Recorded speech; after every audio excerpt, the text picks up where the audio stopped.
Dina, la fille que Léa avait enfantée à Jacob, sortit pour voir les filles du pays. Elle fut aperçue par Sichem, fils de Hamor, prince du pays. Il l'enleva, coucha avec elle et la déshonora.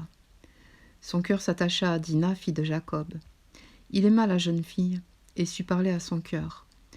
Et Sichem dit à Hamor son père, « Donne-moi cette jeune fille pour femme. » Jacob apprit qu'il avait déshonoré Dina, sa fille, et comme ses fils étaient au champ avec son troupeau, Jacob garda le silence jusqu'à leur retour. Hamor, père de Sichem, se rendit auprès de Jacob pour lui parler. Et les fils de Jacob revenaient des champs lorsqu'ils apprirent la chose. Ces hommes furent irrités et mirent dans une grande colère, parce que Sichem avait commis une infamie en Israël en couchant avec la fille de Jacob, ce qui n'aurait pas dû se faire. Hamor leur adressa ainsi la parole. « Le cœur de Sichem, mon fils, s'est attaché à votre fille. Donnez-la lui pour femme, je vous prie. Alliez-vous avec nous, vous nous donnerez vos filles, et vous prendrez pour vous les nôtres. Vous habiterez avec nous, et le pays sera à votre disposition. Restez pour y trafiquer et y acquérir des propriétés. » Sichem dit au père et aux frères de Dina, « Que je trouve grâce à vos yeux, et je donnerai ce que vous me direz.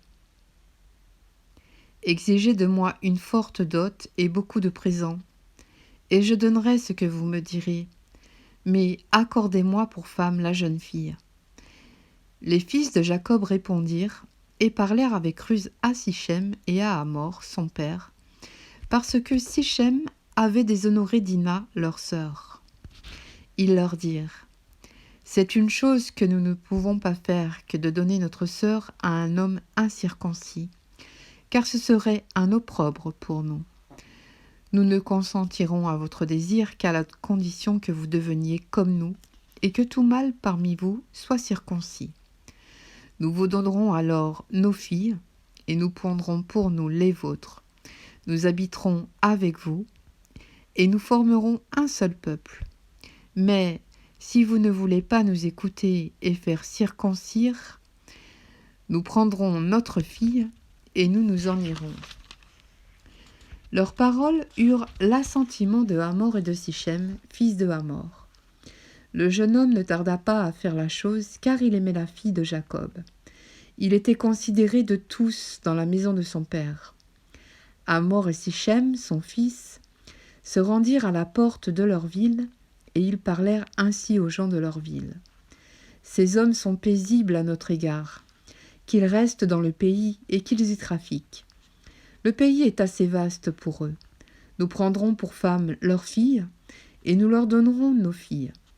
Mais ces hommes ne consentiront à habiter avec nous pour former un seul peuple, qu'à la condition que tout mâle parmi nous soit circoncis, comme ils sont eux-mêmes circoncis.